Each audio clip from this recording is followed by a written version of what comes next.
শোন দোস্ত, তোরা তো জানিস আমি মনে প্রাণে একজন ট্রাভেলার। যাইতে পারেন না তুমি, কিন্তু প্রত্যেকবার তোদের সিয়াপ্ত করতে হবে। আমি কখন থেকে স্টেশনে দাঁড়ায় আছি, তুমি কোথায়? আসতেছি। আরে আসতেছি আসতেছি, কখন থেকে শুনতেছি? কখন আসতেছো? সত্যি বলবো? সত্যি বলবো মানে? তুমি কি এতক্ষণ আমাকে মিথ্যা কথা বলছিলা? হোয়াট? এখন কি করব? সূর্য, আমি এখন কি করব?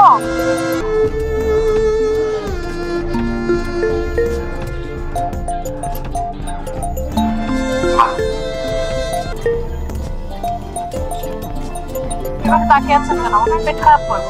না না, আমি কুনজরে থাকিনি, আমি সুনজরে তাকিয়েছি। সুনজরে কেন? কফি, কারণ আমার কফি খুব পছন্দ।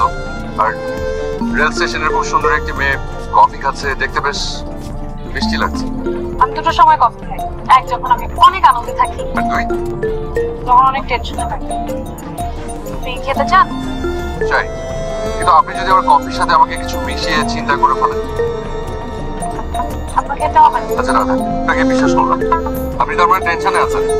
টেনশনের কারণটা কি? ট্রেন মিস করছেন, তাই তো? জি না, ট্রেন মিস করিনি, বয়ফ্রেন্ড মিস করেছি। বয়ফ্রেন্ড মিস করেছেন মানে?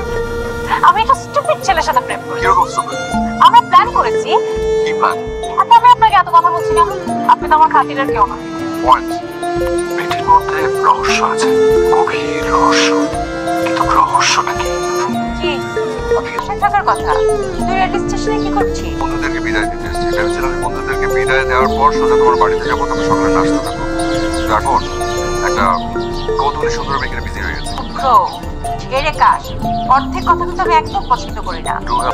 কিন্তু আমার কি মনে হয় জানেন, আমার মনে হয় আপনি সুইসাইড করার আগে একবার আপনার বয়ফ্রেন্ডের সাথে দেখা করেন, তারপর জোরে তার নাকে ঘুষি মেরে তার টাকা ভাগিয়ে দেন। কেন?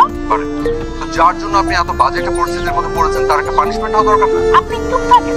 সবসময় আমি একটা কিছু চিন্তা করতে থাকি আর আপনি সেটাকে অন্যদিকে ঘুরে নেওয়ার চেষ্টা করেন। আপনি এত ডিস্টার্ব করতেছেন কেন আমার ভাবনার মধ্যে? আপনি একদিকে যান, আমি অন্যদিকে যাবো। আপনি আমার ধারে কাছে আসবেন।